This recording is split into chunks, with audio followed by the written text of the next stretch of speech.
Hello दोस्तों, welcome back to our channel law vacancy. और आज के इस वीडियो में हम जिस इम्पोर्टेंट नोटिफिकेशन को डिस्कस करने जा रहे हैं वो राइट्स लिमिटेड के द्वारा निकाला गया है। राइट्स लिमिटेड को हम rail India technical and economic service के नाम से भी जानते हैं। राइट्स एक पब्लिक सेक्टर एंटरप्राइज है under the ministry of railways, government of India.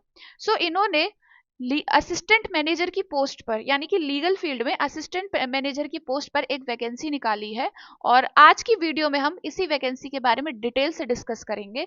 लेकिन उससे पहले मैं एक छोटी सी इंफॉर्मेशन आपको ये दे देना चाहती हूँ कि अगर आप इस चैनल पर नए हैं और साथ ही में लीगल फील्ड से किसी भी तरीके से रिलेटेड हैं, चाहे आप एक एडवोकेट हैं, आप एक जुडिशियल एस्पिरेंट हैं, लॉ ग्रेजुएट हैं, तो all over India legal field से रिलेटेड जितनी भी वैकेंसीज आती हैं उन सबकी जानकारी हमारे चैनल पर डेली बेसिस पर दी जाती है।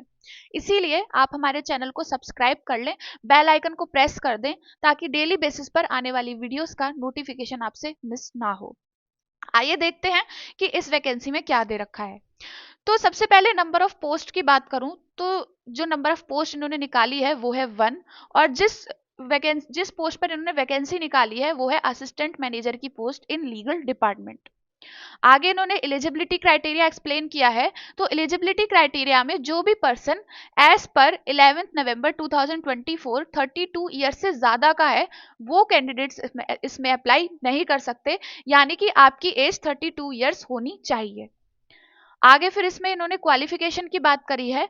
तो जो भी पर्सन असिस्टेंट मैनेजर की पोस्ट के लिए अप्लाई करेंगे उनके पास बीए एलएलबी की या फिर एलएलबी की डिग्री होनी चाहिए। और ये फ्रेशर्स की जॉब नहीं है, इसमें एक्सपीरियंस बेस्ड पर्सन ही अप्लाई कर सकते हैं क्योंकि इन्होंने 2 इयर्स का एक्सपीरियंस मांगा है एज एन एडवोकेट। और ये जो 2 इयर्स का एक्सपीरियंस होना चाहिए ये आपकी पोस्ट क्वालिफिकेशन होना चाहिए, यानी कि जब आपने अपनी लॉ कर ली हो उसके बाद आप 2 साल के लिए advocate as a advocate practice करे हुए हो तभी आपको इसमें जॉब मिलेगी। फिर आगे इसमें इन्होंने ये भी एक्सप्लेन किया है कि जो भी पर्सन जनरल, यानी कि जनरल और ईडब्ल्यूएस कैटेगरी से इसमें अप्लाई करेंगे उनके बीए एलएलबी या फिर एलएलबी में 60% मार्क्स होने चाहिए एग्रीगेट। और जो भी पर्सन एससी एसटी ओबीसी और पीडब्ल्यूडी कैटेगरी से अप्लाई करेंगे उनके मिनिमम मार्क्स 50% होने चाहिए। आगे इसमें इन्होंने सिलेक्शन प्रोसेस की बात करी है। तो इसमें आपका रिटन एग्जाम और इंटरव्यू कंडक्ट कराया जाएगा, यानी कि ये आपका डायरेक्ट आपका सिलेक्शन नहीं होने वाला। इसमें आपको पहले रिटन टेस्ट देना होगा, उसके बाद आपका इंटरव्यू कंडक्ट कराया जाएगा।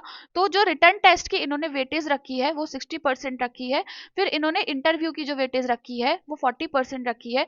तो कुल मिला के कहा जाए तो ये टोटल 100% का आपका रहेगा। और इसमें टेक्निकल एंड प्रोफेशनल प्रोफिशिएंसी 30% की रहेगी इन इंटरव्यू, और पर्सनैलिटी कम्युनिकेशन एंड कॉम्पिटेंसी रहेगी आपकी 10% की। यानी कि 40% में भी इन्होंने आपको सब डिवीजन दे दिया है कि टेक्निकल एंड प्रोफेशनल प्रोफिशिएंसी 30% की, पर्सनैलिटी कम्युनिकेशन एंड कॉम्पिटेंसी 10% की। फिर आगे इन्होंने इसमें यह बताया है कि आपको कितने मार्क्स सिक्योर करने हैं। तो जो भी पर्सन जनरल से ईडब्ल्यूएस से बिलोंग करते हैं उनको रिटर्न टेस्ट में 50% मार्क्स सिक्योर करना जरूरी है। और जो person SC ST OBC PWD से बिलोंग करते हैं उनको 45% मार्क्स सिक्योर करना जरूरी है इन रिटर्न टेस्ट। और इन इंटरव्यू जो भी पर्सन अनरिजर्व कैटेगरी और ईडब्ल्यूएस से बिलोंग करते हैं उनको 60% मार्क्स सिक्योर करना जरूरी है। और जो person SC ST OBC PWD से बिलोंग करते हैं उनको 50% मार्क्स सिक्योर करना जरूरी है। और इन्होंने आगे ये बताया है कि आप लोगों को 1:6 की उस पर बुलाया जाएगा, यानी कि इंटरव्यू में एक पोस्ट के लिए 6 कैंडिडेट्स को बुलाया जाएगा। सो ये थी इंपॉर्टेंट इंफॉर्मेशन आपकी एलिजिबिलिटी क्राइटेरिया से रिलेटेड। फिर आगे इसमें इन्होंने रेन्यूमरेशंस के बारे में बताया है। तो इसमें आपकी जो सैलरी रहेगी असिस्टेंट मैनेजर की पोस्ट पर वो आपकी 40,000 से लेकर 1,40,000 तक रहने वाली है, यानी कि एक बहुत ही अच्छी हैंडसम सैलरी होगी। और मैं पहले ही बता चुकी हूँ कि ये परमानेंट बेसिस की जॉब है। तो इसमें आपको टीए डीए और जो अदर अलाउंसेस होते हैं वो सारे प्रोवाइड किए जाएंगे। फिर आगे इसमें इन्होंने एप्लीकेशन फॉर्म की बात करी है, लेकिन उससे पहले देखिए इन्होंने वेन्यू और टाइम के बारे में भी बता दिया है।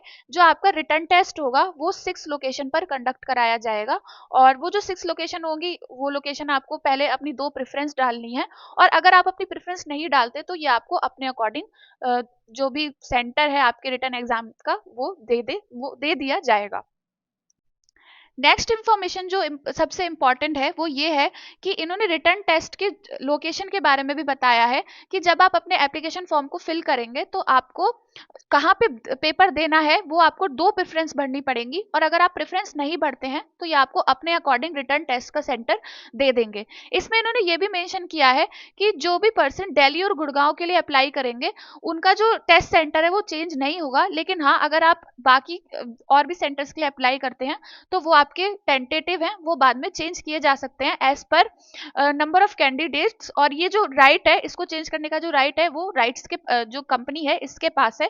तो अगर आपके कैंडिडेट्स ज्यादा होते हैं तो आपके टेस्ट सेंटर को भी चेंज किया जा सकता है। फिर इसमें इन्होंने रिटर्न एग्जाम के सिलेबस की बात करी है। तो इसमें जो आपका सिलेबस रहेगा वो है arbitration and conciliation act part 1 conciliation 2015 and 2019 amendment, Indian contract act chapter 1 to 4 and 10th, code of civil procedure and limitation act basic principle, right to information act basic principle, labour laws, contract labour regularisation and abolition act, employees provident fund and miscellaneous provision act, minimum wages act, payment of gratuity act basic principles, constitutional law basic principles, company law basic principle, criminal law basic principle, latest development in commercial laws, insolvency and bankruptcy code, commercial codes act etc. basic principle।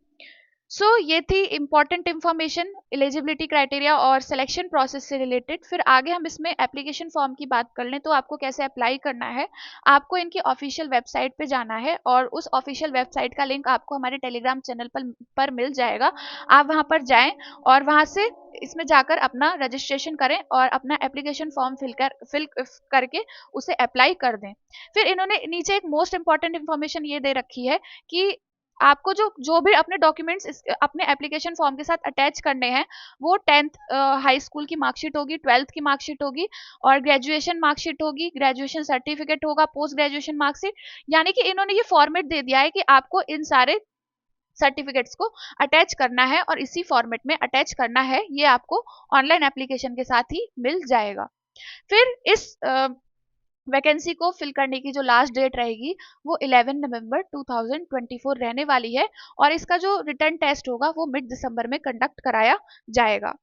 फिर ऊपर इन्होंने application fee की भी बात करी है। तो जो भी पर्सन जनरल ओबीसी से बिलोंग करते हैं उनकी एप्लीकेशन फी 600 रुपीज रहने वाली है, और जो भी EWS SC ST PWD candidates होंगे उनकी 300 रुपीज एप्लीकेशन फी रहने वाली है।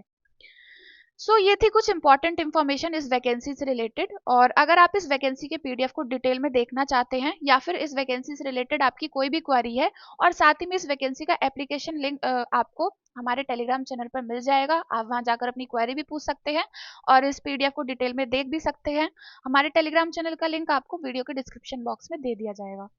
और इसी तरह की all over India legal field की सारी वैकेंसीज को टाइम पर जानने के लिए आप हमारे चैनल को सब्सक्राइब कर लें, बेल आइकन को प्रेस कर दें, ताकि डेली बेसिस पर आने वाली वीडियोस का नोटिफिकेशन आपसे मिस ना हो। मिलते हैं नेक्स्ट वीडियो में नेक्स्ट नोटिफिकेशन के साथ। Thank you for watching.